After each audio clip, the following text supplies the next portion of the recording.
के अनेक बंधन समाप्त हुए हैं, बल्कि उन्हें नए अधिकार भी मिले हैं, नए अवसर भी मिले हैं। इन अधिकारों ने बहुत ही कम समय में किसानों की परेशानियों को कम करना शुरू कर दिया है।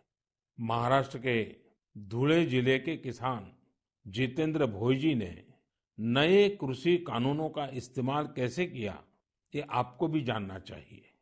जितेंद्र भोईजी ने मक्के की खेती की थी और सही दामों के लिए उसे व्यापारियों को बेचना तय किया। फसल की कुल कीमत तय हुई करीब 3,32,000 रुपये। जितेंद्र भोई को 25,000 रुपये एडवांस भी मिल गए थे। तय ये हुआ था कि बाकी का पैसा उन्हें 15 दिन में चुका दिया जाएगा। लेकिन बाद में परिस्थितियां ऐसी बनी कि उन्हें बाकी का पेमेंट नहीं मिला। किसान से फसल खरीद लो, महीनों महीनों पेमेंट न करो। संभवतः मक्का खरीदने वाले बरसों से चली आ रही उसी परंपरा को निभा रहे थे। इसी तरह 4 महीने तक जितेंद्र जी का पेमेंट नहीं हुआ। इस स्थिति में उनकी मदद की सितंबर में जो पास हुए हैं, जो नए कृषि कानून बने हैं, वो उनके काम आए। इस कानून में ये तय किया गया है कि फसल खरीदने के 3 दिन में ही किसान को पूरा पेमेंट करना पड़ता है और अगर पेमेंट नहीं होता है तो किसान शिकायत दर्ज कर सकता है। कानून में एक और बहुत बड़ी बात है। इस कानून में ये प्रावधान किया गया है कि क्षेत्र के एसडीएम को 1 महीने के भीतर ही किसान की शिकायत का निपटारा करना होगा। अब जब ऐसे कानून की ताकत हमारे किसान भाई के पास थी, तो उनकी समस्या का समाधान तो होना ही था।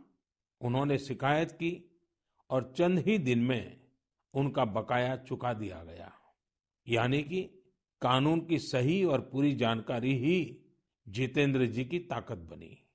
क्षेत्र कोई भी हो, हर तरह के भ्रम और अफवाहों से दूर सही जानकारी हर व्यक्ति के लिए बहुत बड़ा संबल होती है। किसानों में जागरूकता बढ़ाने का ऐसा ही एक काम कर रहे हैं राजस्थान के 12 जिले में रहने वाले मोहम्मद असलम जी। ये किसान उत्पादक संघ के सीईओ भी हैं। जी हाँ, आपने सही सुना, किसान उत्पादक संघ के सीईओ। उम्मीद है बड़ी बड़ी कंपनियों के सीईओज को ये सुनकर अच्छा लगेगा कि अब देश के दूर दराज वाले इलाकों में काम कर रहे किसान संगठनों में भी सीईओज होने लगे हैं। तो साथियों, मोहम्मद असलम जी ने अपने क्षेत्र के अनेकों किसानों को मिलाकर एक व्हाट्सएप ग्रुप बना लिया है। इस ग्रुप पर वो हर रोज आसपास की मंडियों में क्या भाव चल रहा है, इसकी जानकारी किसानों को देते हैं। खुद उनका एफपीओ भी किसानों से फसल खरीदता है। इसलिए उनके इस प्रयास से किसानों को निर्णय लेने में मदद मिलती है। साथियों, जागरूकता है तो जीवंतता है। अपनी जागरूकता से हजारों लोगों का जीवन प्रभावित करने वाले एक कृषि उद्यमी श्री वीरेंद्र यादव जी हैं। वीरेंद्र यादव जी कभी ऑस्ट्रेलिया में रहा करते थे। 2 साल पहले ही वो भारत आए और अब हरियाणा के कैथल में रहते हैं। दूसरे लोगों की तरह ही खेती में पराली उनके सामने भी एक बड़ी समस्या थी। इसके सॉल्यूशन के लिए बहुत व्यापक स्तर पर काम हो रहा है। लेकिन आज मन की बात में मैं वीरेंद्र जी को विशेष तौर पर जिक्र इसलिए कर रहा हूं क्योंकि उनके प्रयास अलग है, एक नई दिशा दिखाते हैं। पराली का समाधान करने के लिए वीरेंद्र जी ने पुआल की गांठ बनाने वाली स्ट्रॉ बेलर मशीन खरीदी।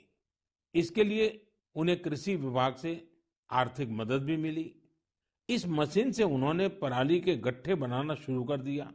गट्ठे बनाने के बाद उन्होंने पराली को एग्रो एनर्जी प्लांट और पेपर मिल को बेच दिया। आप जानकर हैरान रह जाएंगे